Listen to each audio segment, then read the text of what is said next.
Bismillah. Assalamualaikum warahmatullahi wabarakatuh. Innal hamdalillahi nahmaduhu wa nasta'inuhu wa nastaghfiruh wa na'udzu billahi min shururi anfusina wa sayyiati a'malina.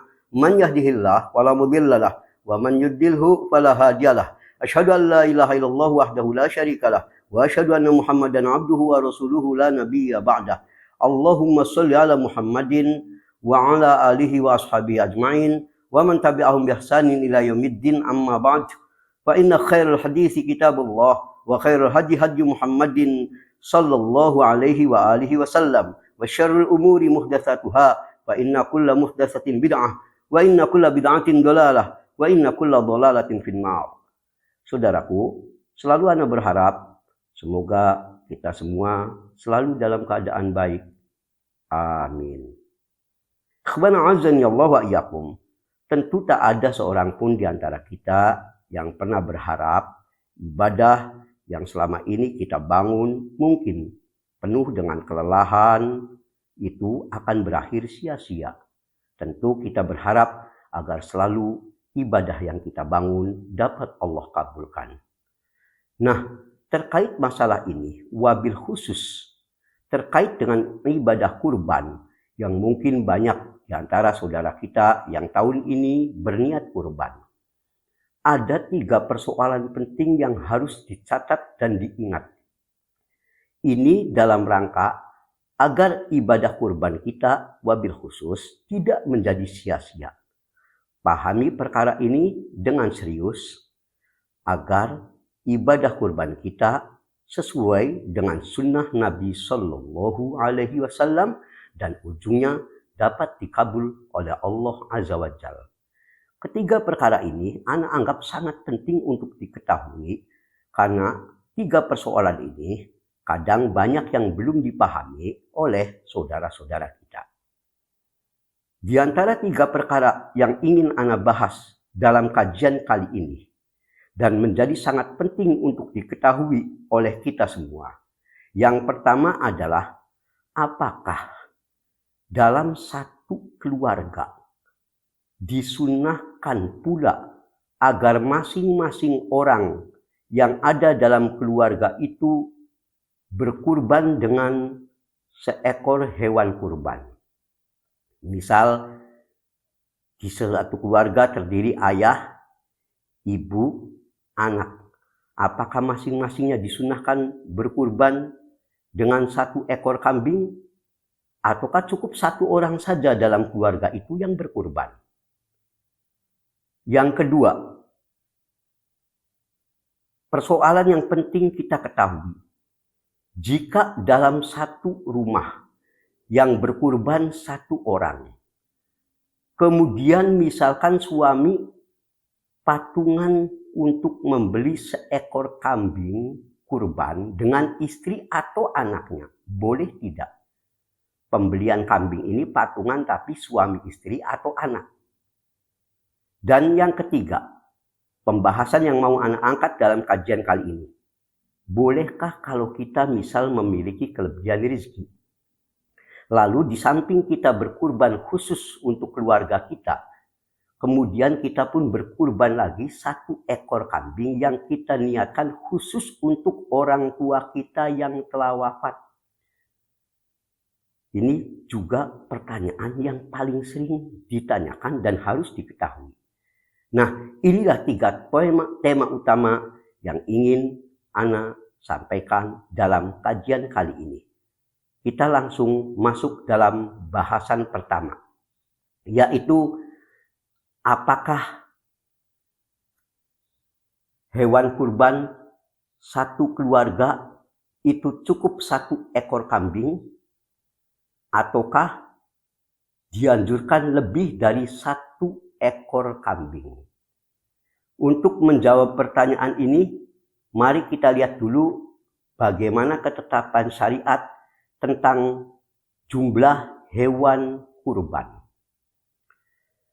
Pertama, Nas telah menetapkan bahwa untuk sapi atau unta, maka 1 ekor sapi atau unta bisa berlaku untuk maksimal 7 orang patungan, walau pahalanya tetap nanti akan bisa disertakan pada seluruh keluarga yang terlibat dalam patungan hewan kurban tersebut. Seluruh keluarga masing-masing.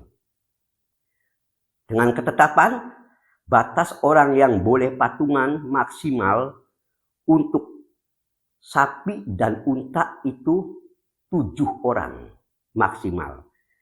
Berarti kalau 5 orang yang patungan untuk beli sapi atau unta itu boleh. Yang penting paling banyak 7 orang. Kalau lebih dari 7 orang tidak sah. Walau tadi catatan, sekalipun yang berkurban itu 7 orang maksimalnya, keluarga masing-masing tentu akan disertakan pahalanya. Dalil masalah ini dari Jabir bin Abdullah radhiyallahu anhuma. Beliau mengatakan naharna ma'a Rasulillah sallallahu alaihi wa alihi wasallam amal Hudaybiyah. Kami pernah berkurban bersama Rasulullah sallallahu alaihi wa alihi wasallam saat di Hudaybiyah, yaitu tahun Hudaybiyah. Dengan ketentuan al-badana an sab'ah wal baqarah an sab'ah. Ketentuannya kalau untuk unta berlaku 7 orang yang patungan katanya. Ini kalau untuk unta 7. Dan untuk baqarah sapi juga sama. Sab'ah an sab'ah. 7 orang patungan beli 1 ekor sapi. Boleh. Beli 1 ekor unta. Boleh. Sahih Muslim 1318. Untuk masalah ini anak anggap cukup jelas. Sekarang anak mau fokus yang terkait dengan masalah kambing. Karena kebanyakan wabil khusus di kita, keluarga kita, wabil khusus di Indonesia umumnya dalam kaitan keluarga itu yang paling banyak kambing. Bagaimana ketetapannya? Ketetapan syariat menegaskan bahwa 1 ekor kambing itu adalah berlaku tidak boleh patungan hanya untuk 1 orang, walaupun pahalanya berlaku untuk 1 keluarganya itu. Sekalipun dan betapapun banyaknya jumlah keluarganya. Taruh kepala keluarga suami yang namanya si A, dia kurban 1 ekor kambing. Dia punya 1 istri, anaknya ada 20. Lalu yang tinggal di situ misalkan ada orang tuanya dan sebagainya. Cukup kepala keluarga ini yang berkurban, pahalanya insya Allah dapat semua. Dalil masalah ini adalah apa yang diceritakan dari Abu Ayyub al-Ansari radhiyallahu anhu. Yang menceritakan kana rajul fi ahdi Nabi sallallahu alaihi wasallam, dulu di zaman Nabi sallallahu alaihi wasallam ada seorang laki-laki yang yudhiya bisyati anhu wa an ahli baiti. Ada seorang lelaki yang dia berkurban dengan 1 ekor kambing sebagai kurban untuk dirinya dan keluarganya. Di sini jelas disebutkan anhu wa an ahli baiti. Kurban ini dia yang kurban untuk dirinya dan juga ini berlaku pahalanya untuk ahlul baiti, keluarga yang ada di situ. Nah, ini hadis riwayat Tirmidzi 1505, Ibnu Majah dan lain-lain. Syekh Al-Albani rahimahullah dalam Sahih Ibnu Majah 2562 mengatakan hadis ini sahih. Saudaraku, jika kita telah paham masalah ini, yang disimpulkan bahwa 1 ekor kambing itu hanya untuk 1 orang yang boleh melakukannya, tidak boleh patungan, dan 1 kambing itu berlaku cukup untuk 1 keluarganya betapapun banyak keluarga yang ia tanggung. Sementara Kalau kalau sapi dan unta boleh maksimal 7 orang patungan. Yang menjadi pertanyaan, apakah juga sunnah dalam satu keluarga? Ayah, misalkan ibu, anak, kemudian ada orang tua di dalam rumah situ misalkan. Apakah disunahkan masing-masingnya kurban satu-satu? Suami kurban 1 kambing, anaknya kurban khusus 1 kambing, istrinya kurban 1 kambing, ataukah cukup 1 saja dan itu dianggap berlaku pahalanya untuk semua keluarganya? Maka jawabannya, berdasarkan hadis tadi yang baru ana sampaikan dari Abu Ayyub Al-Ansori radhiyallahu anhu, seorang laki-laki di zaman Nabi kurban 1 kambing dan itu ia peruntukkan pahalanya bagi dirinya dan 1 keluarganya. Hadis ini menunjukkan bahwa 1 kambing cukup untuk 1 keluarga. Tidak perlu masing-masing di keluarga itu, istrinya, anaknya, nyembelih hewan kurban masing-masing. Hal ini sebagaimana ditegaskan oleh Syekh Al-Mubarakfuri rahimahullah saat mensyarah hadis tadi. Beliau mengatakan hadzal hadis nassun sharih. Hadis ini merupakan nas yang sangat tegas jelas yang menunjukkan an-nasyat al-wahidah, bahwa 1 ekor sabing tujzi anir rajul wa an ahli baiti. Cukup itu berlaku untuk dirinya dan 1 keluarganya. Wa in kanu katsirin, walaupun keluarganya itu jumlah anggota keluarganya banyak. Anaknya ada 12 misalkan. Atau dia mungkin memiliki 1 istri, lebih dari 1 istri misalkan. Tetap cukup dengan 1 kambing itu menyeluruh pahalanya. Beliau katakan wa huwal haq. Kata Syekh Al-Mubarakfuri rahimahullah mengatakan, dan ini memang pendapat yang benar. Apa yang dikatakan dari hadis tadi dan juga dari penjelasan Syekh Al-Mubarakfuri rahimahullah itu didukung oleh 1 hadis tentang doa Nabi Shallallahu Alaihi Wasallam, di mana beliau pernah saat nyembelih hewan kurban berupa 1 ekor kambing, beliau lalu berdoa, Bismillahi Allahumma taqabbal min Muhammadin wa ali Muhammadin wa min ummati Muhammadin.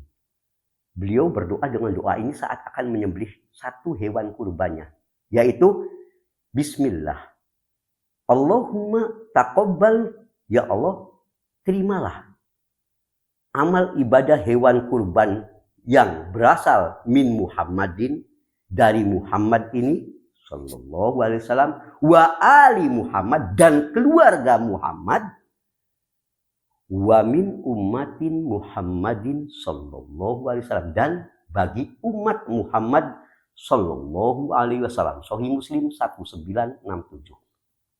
Hadis ini menunjukkan saat Nabi berkurban 1 ekor kambing, tapi beliau niatkan bagi juga di samping untuk dirinya, beliau katakan juga bagi keluargaku di antaranya di sini. Ini menunjukkan 1 kambing dalam 1 keluarga berlaku cukup untuk dirinya yang berkurban maupun keluarga tersebut. Yang menjadi penjelasan penting untuk saya jelaskan maksud anak, sebab ini juga ada yang terkadang subhat, yang dimaksud 1 keluarga itu mencakup siapa saja, 1 keluarga. Maka jawabannya ada beberapa penjelasan dari dari ulama. Imam Malik rahimahullah mengatakan terkait masalah ini, fi ahli baitihi alladzina yusyrikunahu fi udhiyatihi hum ahlun nafaqah qalilan kanu au katsiran.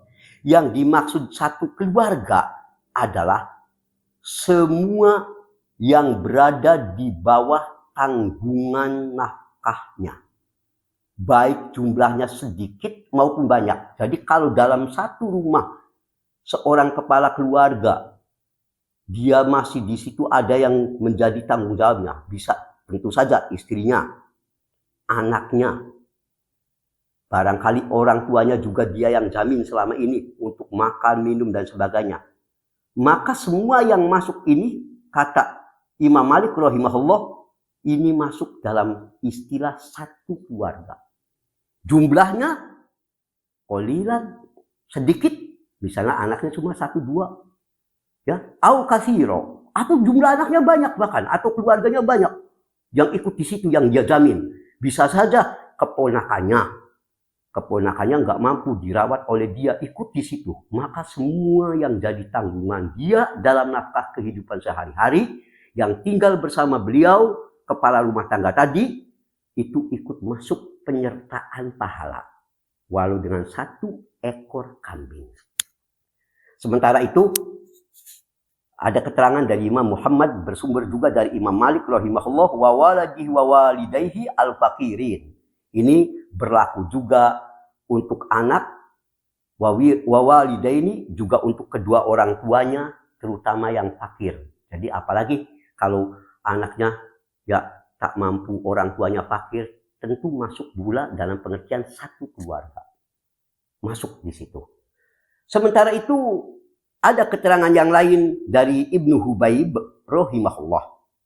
Walahu ayadkhula fi udhiyatihi man balagha min waladihi wa in kana ghaniyan. Masuk dalam hewan kurbannya tercakup adalah jika dia ini memiliki anak yang sudah baligh walaupun anaknya itu kaya. Gambarannya, anak kepala rumah tangga punya anak-anak juga sudah memiliki katakanlah kemampuan ekonomi yang bagus, tapi dia masih ikut di anak. Maka waktu kita korban, anak itu masuk dalam pengertian ahluh katanya, keluarga. Walaupun anak kita kaya. Bahkan dikatakan wa akhuhu wa ibnu akhih.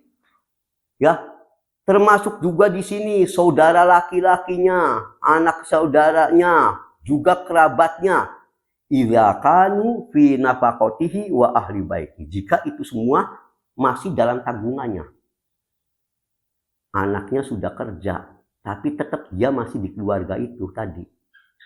Walaupun anaknya udah kerja, udah dapat duit, ketika kita kurban, anak kita sudah tersertakan dengan satu hewan kurban itu. Walaupun anak kita udah kerja. Atau tadi saudaranya punya kakak ikut juga di situ. Ya, yang juga andai kata misalkan kita menanggung nafkah mereka, kita masih menafkahi karena mereka mungkin ada yang belum kerja misalkan. Ya, maka faubahu dzalika bisalasa asbab. Intinya dibolehkan atau dicakupkan juga di dalamnya pengertian satu keluarga itu dengan 3 sebab. Pertama, kekerabatan. Kedua, satu atap rumah. Dan yang ketiga adalah wal infaqu alaih. Dia masih di bawah tanggungan. Jadi kalau masih satu atap, satu rumah, kemudian kita yang menanggung mereka, semua yang di situ tersertakan dengan satu hewan kurban tadi. Ikhwan a'azani Allah wa iyyakum. Bahkan dikatakan oleh Imam Muhammad walahu ayadkhula zaujatihi fi udhiyatihi li anna zaujata akid minal quraba. Tentu saja istri sudah pasti lebih lagi masuk dalam kategori keluarga dikarenakan jalur pernikahan lebih kuat dari kerabat, dari jalur kerabat. Ya namanya istri ya lebih dekat lagi. Lihat ini dalam At-Taj wal Iklil Syekh Mukhtasar Khalil juz 4 halaman 364. Ikhwan a'azani Allah wa iyyakum, jika telah dipahami ini, maka kita tahu dengan penjelasan ini, sebetulnya satu kambing itu, kalau dalam satu keluarga, tadi pengertian keluarga sudah Anda jelaskan, itu sudah cukup. Tak mesti anak kurban sendiri, istri kurban sendiri misalkan. Kalau masih dalam satu atap rumah, apalagi mereka dalam tanggungan kita, cukup dengan 1 ekor kambing, maka itu mencukupi. Jika ini telah jelas, Kita lanjutkan, bolehkah patungan satu kambing lebih dari satu orang? Ini. Patungan satu kambing lebih dari satu orang. Jawabannya tadi telah dijelaskan. Bahwasanya di zaman Nabi pun berlaku satu ekor kambing itu berlaku pahalanya untuk keluarga. Tapi yang berkurban satu orang di situ. Ada seorang lelaki. Jadi yang kurbannya cuma satu. Dari duit dia. Pahala akan tersertakan seluruh keluarganya. Juga dari dasar ini, Imam Nawawi rahimahullah maka mengatakan tuji usyah an wahidin wala tuji an akthar min wahidin. Kata Imam Nawawi rahimahullah dalam Al-Majmu' juz 8. Halaman 397, seekor kurban kambing kurban itu hanya satu orang. Tidak boleh patungan dan tidak mencukupi jika lebih dari satu orang. Patungan misalkan ada 4 orang, yuk kita beli kambing satu. Lalu dia berkurban untuk 4 orang tadi dengan satu kambing. Itu tidak cukup. Jadi satu kambing hanya untuk satu orang yang nanggung. Tidak boleh berlaku untuk patungan 2 orang atau lebih. Apa alasannya? Yang bagus adalah apa yang dikatakan oleh Ibnu Rushd. Bahkan beliau mengatakan ini sudah ijma ulama. Ulama sepakat kalau kambing nggak boleh. Yang boleh patungan itu untuk tadi sapi dan onta. Baru boleh patungan. Maksimal 7 orang. Kalau kambing nggak boleh patungan. Mengapa? Kata Ibnu Rushd rahimahullah, wa dzalika annal asla huwa alla yujzi illa wahidin an wahidin. Beliau katakan karena pada dasarnya ibadah kurban itu hukum asalnya satu hewan berlaku satu orang. Hukum asalnya dulu. Andai tadi, maksudnya begini, Anda jelaskan. Andai saja Nabi tadi tidak mengecualikan seperti dalam kasus unta boleh patungan untuk 7 orang.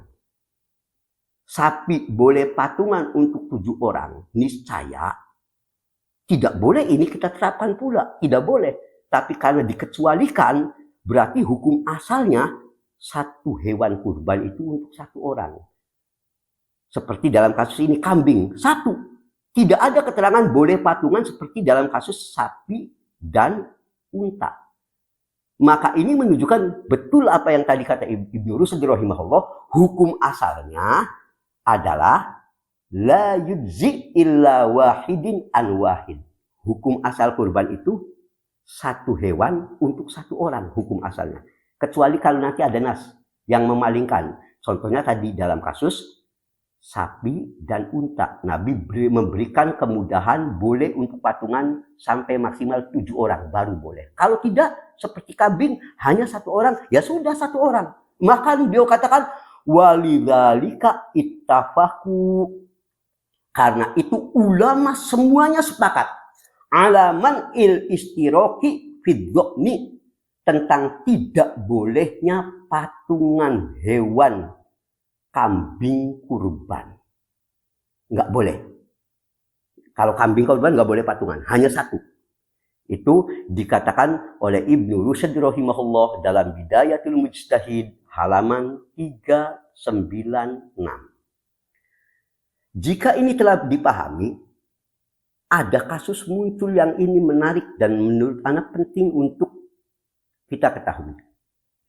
Ada misalkan di keluarga itu, katakanlah keluarga Ahmad sebagai kepala keluarga.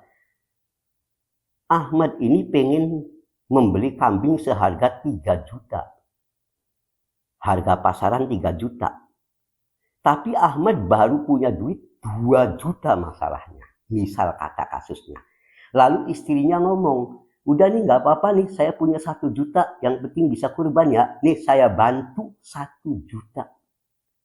Agar bisa beli, boleh tidak? Ini masuk patungan bukan? Ini yang jadi masalah.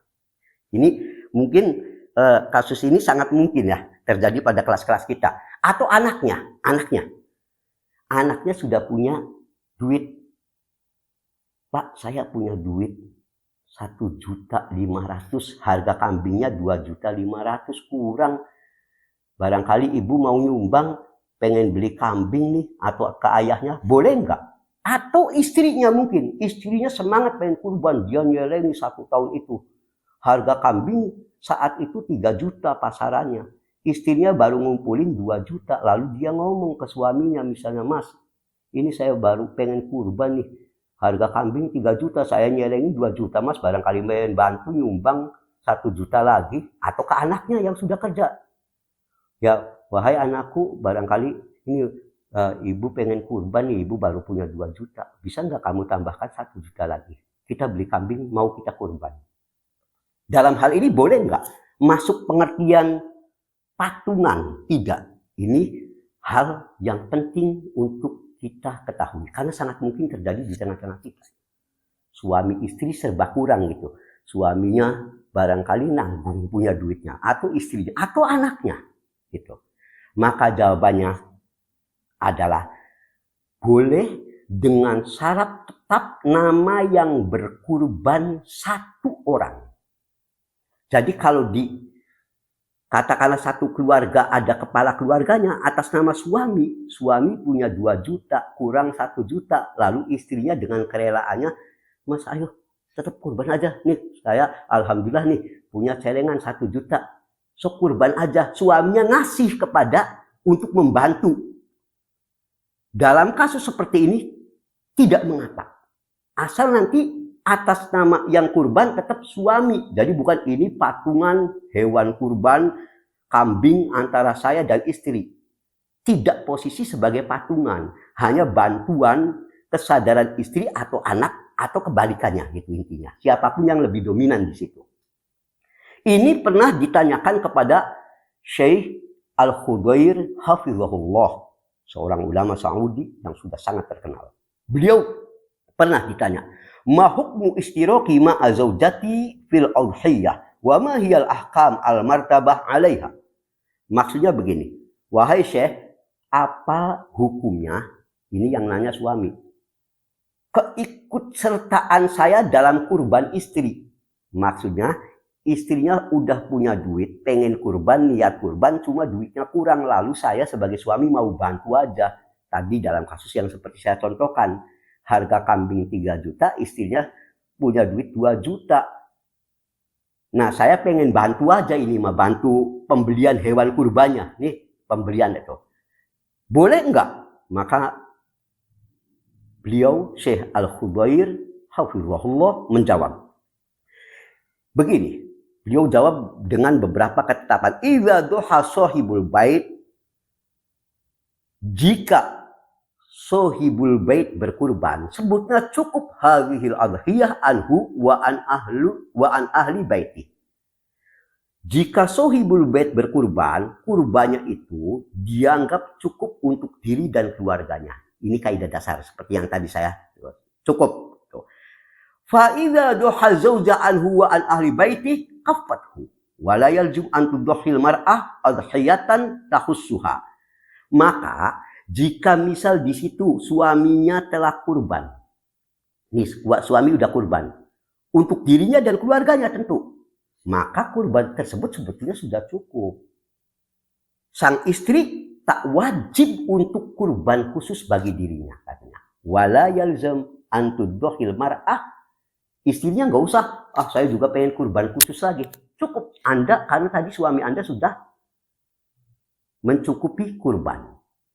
Nah, selanjutnya illa idza kana murad annahu yadfa nisful qimah, kecuali jika yang dimaksud suami itu membayar separuh harga hewan kurban dan istrinya membayar separuhnya lagi. Keduanya ini patungan dalam niat yastarikani fiha ala hadzal usas al aslu anal udhiya ala sahibul bait az-zauja wa yadkhulu ma'ahu zaujatihi wa auladi.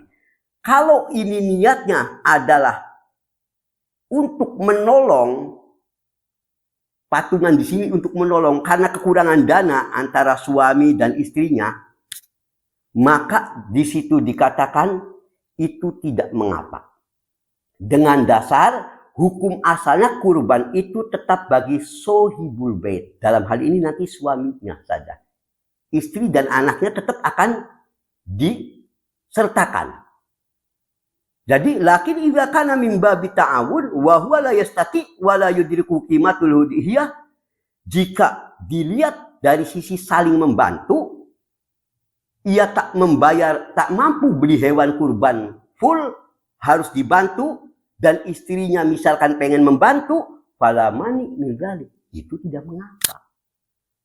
Baik suami bantu istri, istri bantu pembelian hewan, sekedar bantu saja agar bisa, tidak mengapa, tapi bukan niat patungan. Dan nanti tadi sekali lagi, yang berkurban atas namanya tetap satu orang. Insya Allah masing-masing tetap akan dapat pahala. Demikian kata Syekh Al-Hudzair hafizahullah, sebagaimana terdapat dalam fatwa beliau yang terdapat dalam artikel di situs beliau, nomor artikel 1952-583216. Ikhwan, a'azaniyallah wa iyyakum.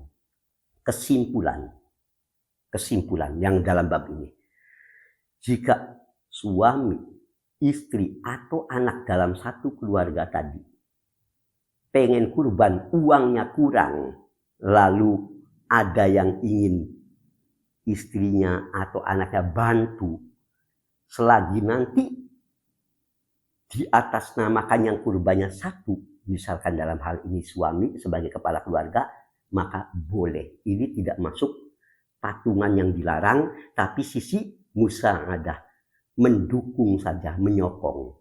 Yang kurban tetap satu orang kepala keluarganya tadi, misal kata dalam kasus ini. Jika ini telah jelas, kita masuk persoalan terakhir. Bolehkah kurban khusus niat pahalanya untuk orang tua yang telah wafat?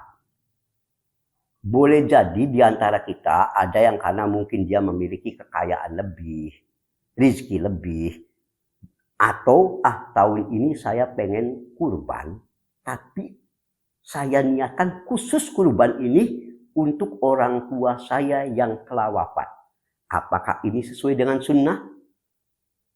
Maka untuk menjawab pertanyaan ini, Ana harus berikan beberapa catatan dulu sebelum langsung ke poin jawabannya, agar tidak salah paham. Sekali lagi perlu dipahami, sesuai dengan penjelasan yang Ana sampaikan di awal bahasan, satu hewan kurban bagi satu keluarga itu sebetulnya sudah mencukupi. Yang masih menjadi tanggungannya tercover di dalamnya dengan satu ekor hewan kurban. Bukankah tadi Ana sudah bawakan bagaimana yang dibaca oleh Nabi tatkala beliau mau berkurban? Beliau mengatakan Bismillahi Allahumma taqabbal min Muhammadin sallallahu alaihi wasallam wa ali Muhammad. Beliau katakan, ya Allah, ini aku berkorban dengan seekor kambing, terimalah ini dari Muhammad dan keluarga Muhammad sallallahu alaihi wasallam. Sahih Muslim. Nah, ikhwan, hadis ini menunjukkan bahwa kurban ini berlaku untuk keluarga. Yang dimaksud keluarga pada hadis ini umum. Tadi cakupan keluarga termasuk orang tuanya. Dan ini umum, baik yang masih hidup maupun yang telah wafat. Berlaku umum semua pokoknya. Akan terdapat satu keluarga itu. Bahkan dalam hadis riwayat Abu Dawud 2810 disahihkan oleh Syekh Al-Albani rahimahullah, Nabi pernah pula dalam satu redaksi ketika beliau berkorban, menyembelih hewan kurbannya, beliau katakan hadza anni wa amman lam yudhi min ummati. Ya Allah, kurban ini dariku dan dari umatku yang tidak ikut kurban. Berarti umatnya yang tidak mampu kurban juga seakan sudah ditanggung dengan satu hewan kurban yang dulu pernah dijadikan hewan kurban oleh Nabi sallallahu alaihi wasallam. Tentu kalau di zaman kita Ini bukan di zaman kita, maksud anak. Ketentuan untuk umat itu hanya berlaku untuk Nabi SAW. Karena Nabi itu adalah ayah bagi kita semua kaum mukminin. Kalau kita hanya boleh untuk kita dan keluarga kita. Ini ditegaskan oleh Al-Qadhi Abu Ishaq rahimahullah dalam Al-Muntaqo Syarhul Muwatta juz 3 halaman 113. Intinya saat kurban itu sebetulnya berlaku, setiap satu kurban berlaku untuk kita yang kurban dan untuk keluarga. Dan yang dimaksud keluarga itu tadi mencakup anak, istri, orang tua yang masih hidup maupun yang telah wafat sudah masuk di dalamnya. Karena itu tidak dibutuhkan lagi kita untuk berkurban khusus untuk orang tua yang telah wafat. Misalkan ini tidak ada sunnahnya. Dan di antara alasan yang paling bagus terkait masalah ini adalah apa yang disampaikan oleh Syekh Al-Utsaimin rahimahullah. Saat beliau ditanya persoalan ini, apakah sunnah kita ini kurban untuk atas nama orang tua yang telah wafat? Beliau katakan masyru'atu anil ahya. Berkurban itu disyariatkan dari orang yang masih hidup. Idlam yarid anin Nabi SAW wala anis sahabah fi ma'alam annahu dhahu anil amwati istiqlalan. Makanya kata Syekh Al-Utsaimin rahimahullah, saya belum pernah mendapatkan satu keterangan saja, baik dari Nabi maupun sahabatnya, bahwa mereka pernah berkorban untuk orang lain yang telah mati dengan niatan khusus. Enggak pernah. Dan penjelaskan di sini contohnya, kata Syekh Al-Utsaimin rahimahullah dalam penjelasan selanjutnya, Nabi dulu memiliki beberapa istri yang telah lebih dahulu wafat dari beliau. Khadijah radhiyallahu anha itu wafat duluan. Dan saat itu belum pernah Nabi satu kali pun setelah Khadijah radhiyallahu anha wafat, beliau kurban khusus untuk Khadijah. Belum pernah. Andai ini sunnah, kita tahu Nabi itu mampu untuk berkorban lebih dari satu hewan. Kita tahu. Andai ini sunnah, sudah pasti Nabi SAW akan pernah melakukan hal ini. Ini satu hewan kurban ini khusus untuk istriku yang telah wafat, misalkan Khadijah radhiyallahu anha. Demikian pula beliau punya anak yang wafat duluan, seperti anaknya yang sangat beliau sayangi Ibrahim. Namun belum pernah pula beliau berkurban khusus untuk anaknya yang telah wafat. Ini khusus ya. Kalau yang satu ini saya korbankan hewan ini untuk anakku yang namanya Ibrahim yang telah wafat. Belum pernah. Maka kata Syekh Al-Utsaimin rahimahullah, falam yudhi an ammihi Hamzah. Belum pernah beliau berkurban untuk orang yang telah mendahulunya seperti untuk pamannya Hamzah yang wafat duluan. Wala an zaujatihi Khadijah. Juga belum pernah beliau satu kali pun kurban khusus untuk orang yang telah wafat, untuk istrinya yang telah wafat duluan, Khadijah.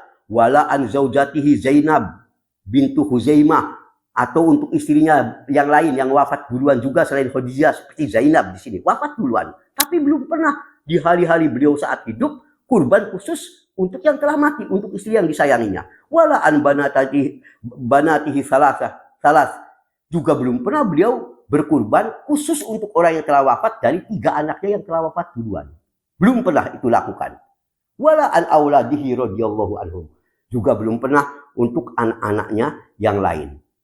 Walau kana hadza minal umuril masyru'ah, andai saja ini perkara ini disyariatkan, berkurban khusus untuk orang yang telah wafat ini disyariatkan, la bayyanahu Rasul sallallahu alaihi wasallam fi sunnatihi qaulan aw fi'lan. Sudah pasti Nabi SAW akan menjelaskan kepada umatnya, baik berupa ucapan maupun perbuatan. Ini kata Syekh Al-Utsaimin rahimahullah, sebagaimana terdapat dalam Syarhul Mumti' juz 7 halaman 423. Nyatanya tadi tidak ada keterangan itu yang menunjukkan bukan termasuk sunnah orang berkurban dengan niat khusus untuk orang yang telah wafat.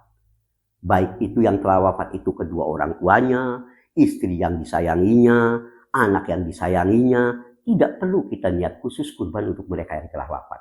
Karena tadi sebetulnya istri kita misalkan telah wafat duluan, anak yang kita sayangi telah wafat duluan, saat kita kurban tetap pahala itu berlaku juga untuk mereka berdasarkan keumuman hadis. Ini adalah sunnahnya waktu menyembelih kurban dariku dan keluargaku. Keluargaku ini mencakup keluarga yang masih hidup maupun yang telah wafat, telah tercakup di dalamnya. Karena di situ Nabi tidak mengatakan ini untuk keluargaku yang masih hidup saja, berarti mencakup umum. Tidak ditentukan yang masih hidup, insya Allah mereka semua akan dapat pahala semuanya, insya Allah. Saudaraku, jika ini telah dipahami, tentu ini dikecualikan kalau ini ada wasiat. Ini kasusnya beda.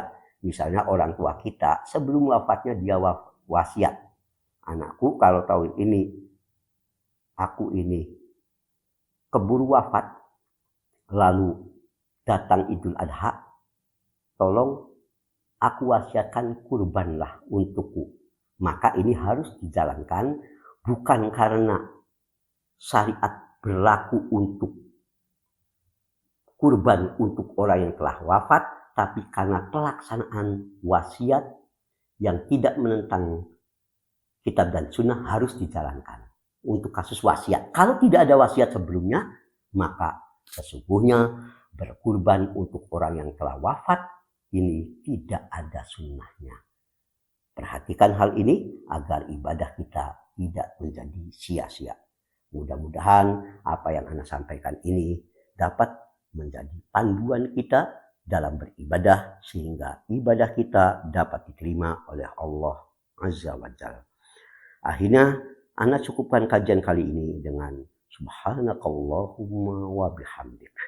Asyhadu an la ilaha illa anta astaghfiruka wa atubu ilaik. Walhamdulillahi rabbil alamin. Wa sallallahu ala Muhammadin. Wassalamualaikum warahmatullahi wabarakatuh.